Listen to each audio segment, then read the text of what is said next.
जो बाहर डिफरेंसेस हैं, प्रेजुडिसेस हैं, हायरार्कीज़ हैं, वो सब वहाँ पे आपको मिलेंगी। वहाँ पर जैसे एक एग्जांपल दूँ आपको कि वहाँ पे करेंसी होती है कैंटीन।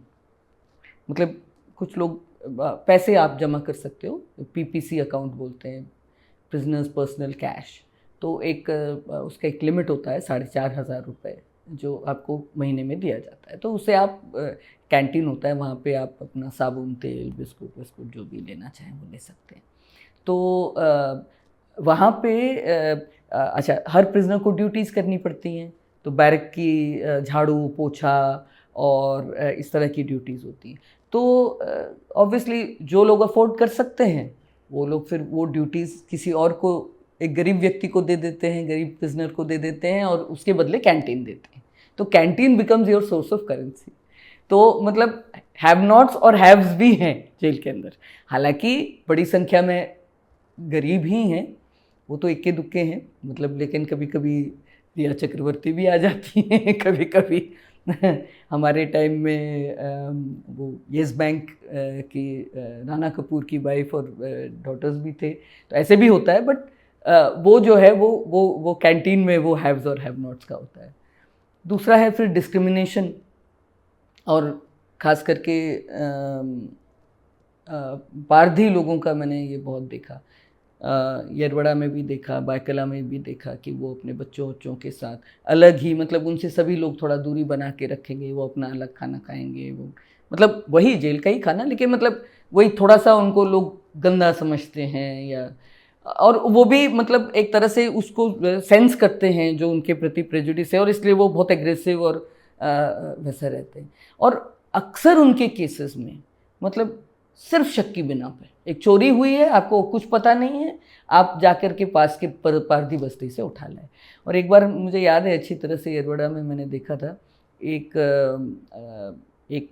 औरत थी, उसकी शायद बहू भी थी और फिर बच्चे वगैरह भी थे, मतलब 2-3 औरतें थीं और 4-5 बच्चे थे। तो वो लोग आए और हम बहुत खुश थे कि कुछ दिनों बाद उनकी बेल हो गई।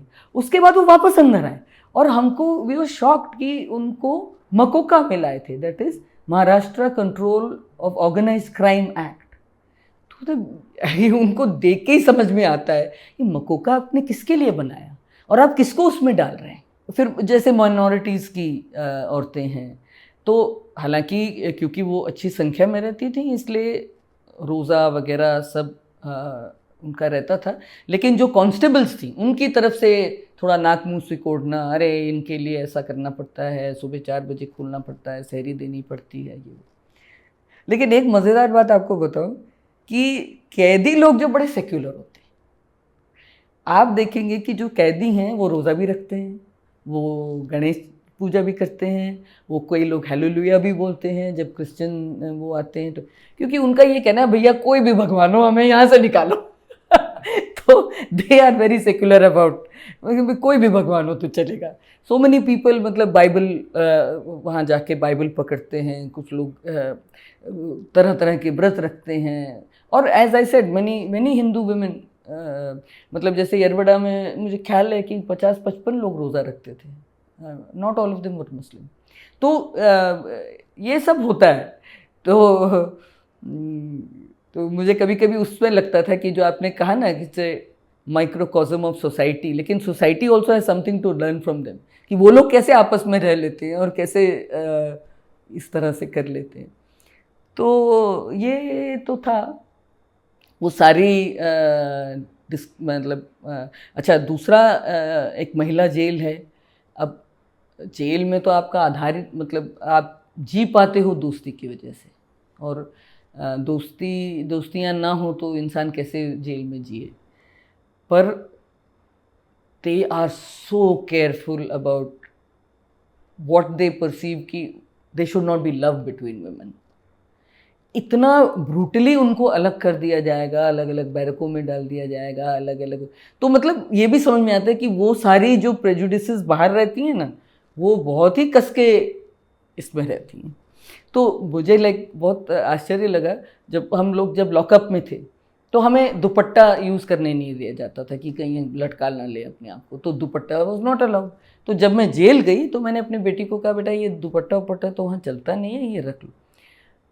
अब मैं जेल में गई, दुपट्टा कहाँ है, आप बिना दुपट्टा के चले आ रहे हैं ऑफिस, मतलब तो वहाँ पे सुशील नारी की तरह आपको प्रॉपर दुपट्टा पहन के अपनी अच्छी तरह से अपनी इज्जत को ढाक के फिर आपको ऑफिस में आने, तो बड़ा ये सब अजीबो गरीब। हाँ, it is definitely a microcosm.